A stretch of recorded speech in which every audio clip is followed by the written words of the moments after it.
Professor Pamela Grooms, and I'm the Program Chair and Director of Choral Activities at Lindenwood University for the Music Department. As Program Chair, my duties include being producer of the musical events and performances that we perform. I'm also overseer of the academics and the degree programs, and I handle the expenditures and the budget for the program.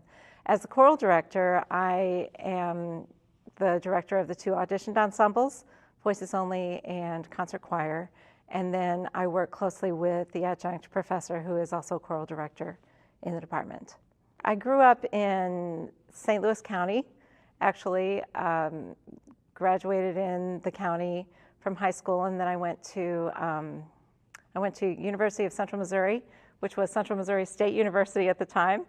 Majored in music education, and I ended up traveling around a lot. I met my husband there, but he joined the Air Force, so we lived in Illinois, but then we also lived in the Philippines, serving at Clark Air Base when our kids were little, and then we came back to New Jersey and settled back in the St. Louis area. So I'm pretty much a St. Louis girl. I think anytime you travel, you learn something about yourself and about the culture that you're traveling through. I haven't done a lot of travel outside the country. I lived outside the country in Southeast Asia for a couple of years, and I found a new love for non-Western music and non-Western cultures, which has been really great because I now teach non-Western music here, so that's a lot of fun. But I think an appreciation for all lifestyles and all peoples has been the biggest takeaway from traveling. The way it's informed my teaching is that I do everything I can to treat every student as an individual, no matter who they are, no matter where they've come from. Everyone is the same when they walk in my door. And so that's the best thing I think I've learned from traveling and seeing different places and different socioeconomic value systems, that treating people like people and giving them all the same expectation of doing their best, whatever their best is. Was that your best? Great. Let's see if we can stretch that. And everyone comes in at different levels, academically, talent-wise. Everyone's in a different place, but that's probably the most important thing that I've learned. I spent 2 years living outside Clark Air Base in the Philippines. Most people don't know that about me. I don't talk about it very often. My husband was a trumpet player in the Air Force Band, and so he got stationed out there, and he had the option of going for 2 years without us or 3 years with us, and our kids were preschoolers, and we wanted to keep our family together. So we all went. We packed up the kids, and we all went to the Philippines. It was an interesting culture. This was in the mid-'80s.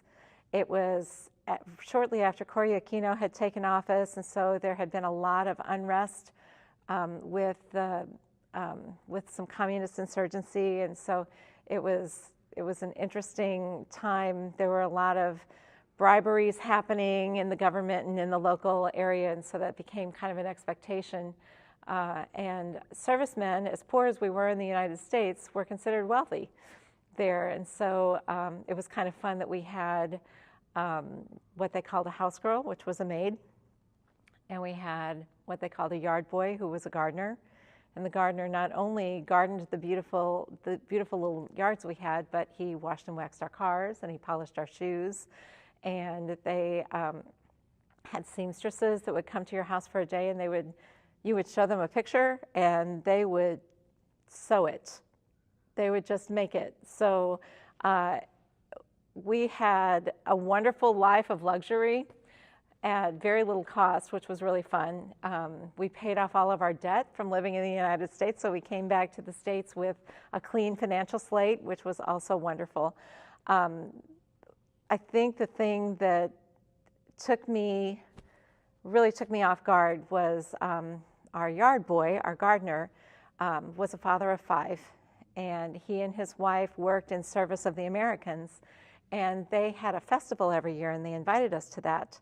And so we went to the barrio where they lived, and you had to park your car and then walk like 2 blocks to get to their house. And they were one of the wealthier people because they actually had a floor and concrete block walls. There were a lot of the other homes around the area were dirt floors and bamboo.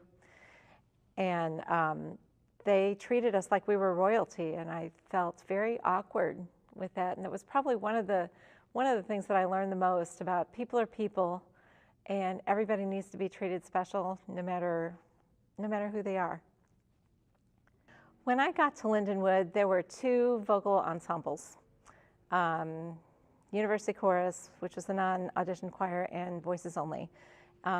Since I've been here, one of the things I added was a concert choir, which was auditioned, because I found that the music majors that were in U Chorus with the non-majors felt like they weren't being challenged. And so we added that in, and we've also incorporated a lot of extra ensembles. I cannot take full credit for a couple of degree program changes that we've made, but I've helped to facilitate a total overhaul of the music business degree program. And we have some great jazz and contemporary music instructors here that have also created a jazz and contemporary music minor, which includes recording and production and composition and performance. And I'm really proud of the work that we've done to really hone the degrees so that we're reaching into the 21st century, where a lot of other schools are kind of still back in the dark ages of the 20th century in their degree programs. I feel I'm very proud of the work we've done as a team. I can't say I do anything on my own. I like the fact that we have a team that works well together here. My day-to-day work here involves mostly teaching, which I love. I teach a couple of different classes, and I teach an online class. The non-Western music class is an online class. And I direct choirs 5 days a week, which is my love and my passion, so that's really wonderful. When I'm not teaching, I'm advising students or fielding issues with our 28 adjuncts and our 4 full-time faculty in the music department to kind of keep that running. It seems like we have a concert series that's very active, especially this year. It seems like about every 4 to 6 weeks we've got somebody performing. And so that involves logistics and programs, and I oversee all of those things as well. Another thing that I do is I sit in on as many of the junior and senior recital hearings. The hearing for the recital is kind of the grade for the culminating project of the degree program. So that pretty much takes up my day. My career aspirations over the years have really changed a lot. When I graduated from college with my undergraduate degree, I was hoping someday to get my dream job of teaching high school. And after 5 years of teaching elementary school, I did get that dream job. It was in my wildest fantasies to be teaching or directing choirs on the collegiate level. But that happened in 2007.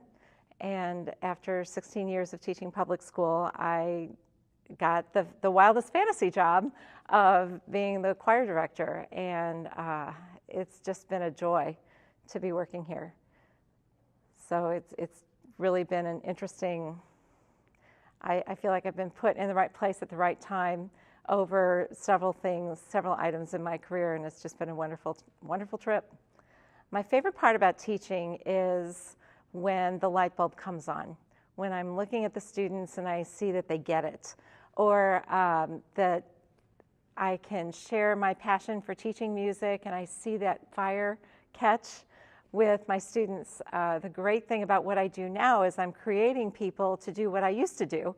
So I'm helping train the people that are going to go out there and create music with children and inspire them to be musicians themselves. So it's really exciting to see that legacy move forward.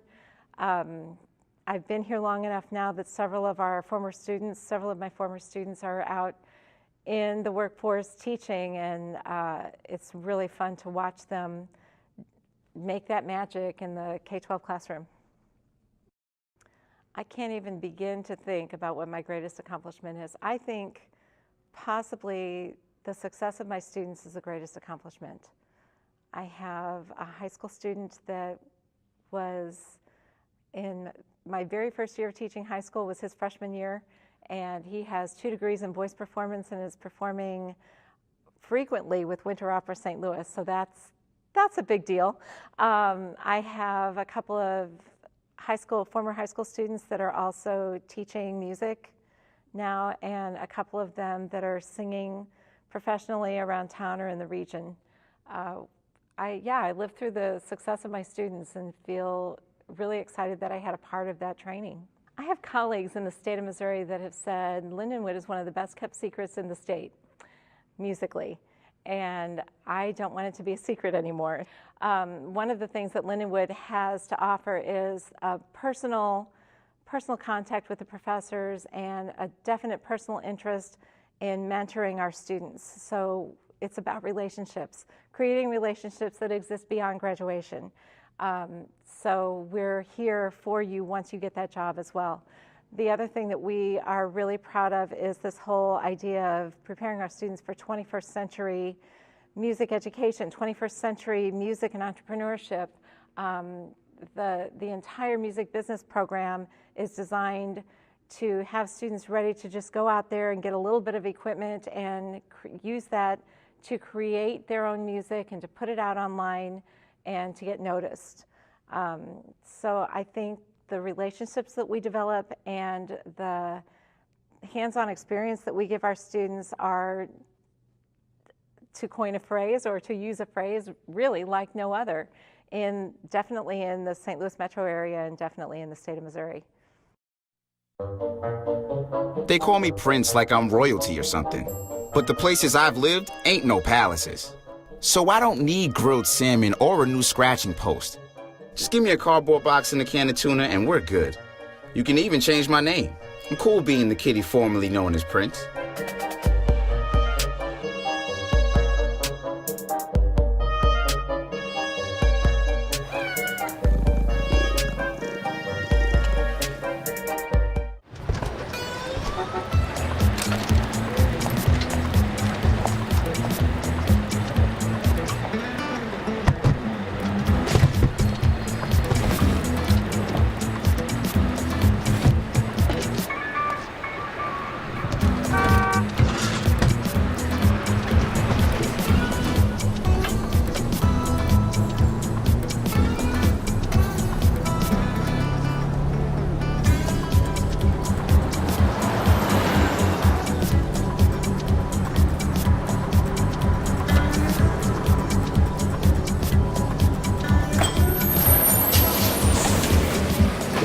It's a short ride from your neighborhood to your naturehood. Find fun activities to do, like boating and biking, or camping and hiking, plus much more. To find a neighborhood park or green space near you, visit discovertheforest.org. I want to eat apples and bananas. I need to eat apples and bananas. Why can't I eat apples and bananas? Support the Feeding America nationwide network of food banks to help provide meals to those in need. Join us at feedingamerica.org. All of our ensembles audition at the beginning of the year. Voices Only does not re-audition in the spring because of that whole year's worth of music. It's really difficult for somebody to come in January and catch up with all of the stuff we learned in the fall. But we open auditions every semester for the others. For the choirs, sight singing and vocalizing to see what your range is basically all you need to do. But our jazz orchestra has auditions, and they have pieces of music that they have to play and they have to improvise on. And then there are auditions for orchestra seats and band seats. So you have to play to establish which chair you're going to be sitting in for those large ensembles. And that's usually at the beginning of the year as well. First week of classes, lots of auditions. The ensembles, most of the ensembles rehearse an hour and 15 minutes twice a week. So that's 2.5 hours a week. And if you multiply that by about 6 or 7 weeks, it's really not very long. You're talking about 20 hours or less of rehearsal time to prepare. So there is an expectation in the ensembles that between rehearsals you would practice on your own.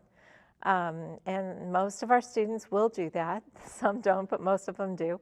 And that allows us to move forward more quickly. But yeah, it's not a lot of time. People think, well, you had 6 weeks. Well, we only had about 20 hours. So it's a very short amount of time, really, when you look at it that way.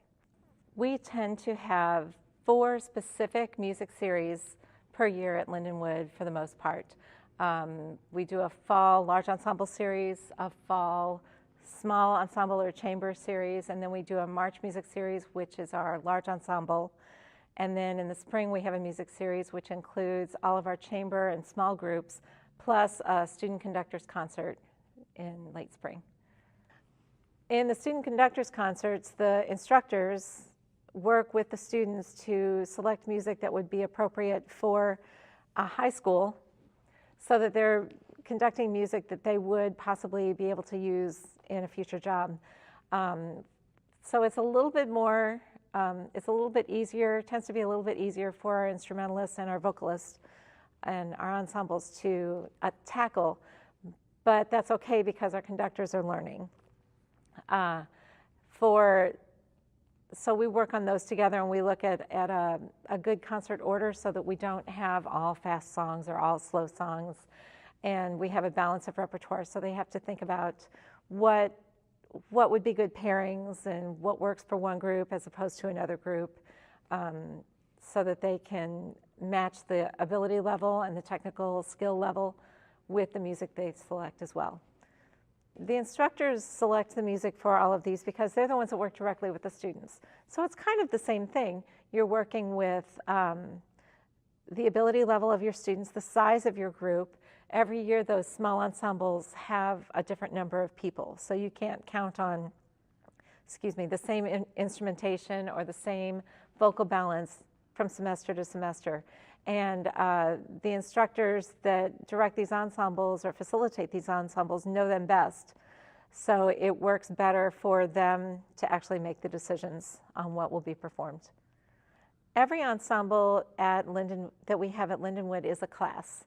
And so the students that are in the ensembles are mostly taking it for a class. Some of them are ghosting so that they sit in without taking the class credit.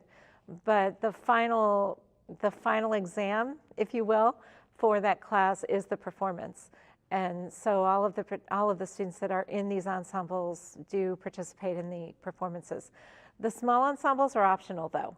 They're not something that are required by their degree programs. This is just giving them some extra experience in different combinations and different venues, different demographics, so that they can be more well-rounded musicians when they leave here.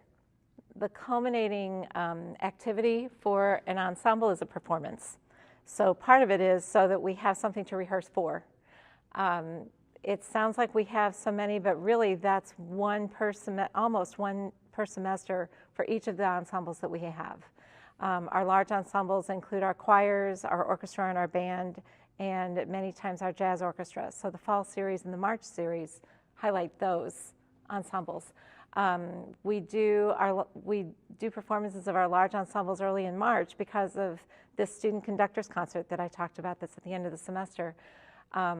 We have students in music performance and music education that are required to take conducting classes, especially the music education students. Performance students can take it if they choose to. But our education students need to know how to conduct ensembles to direct bands and teach choirs.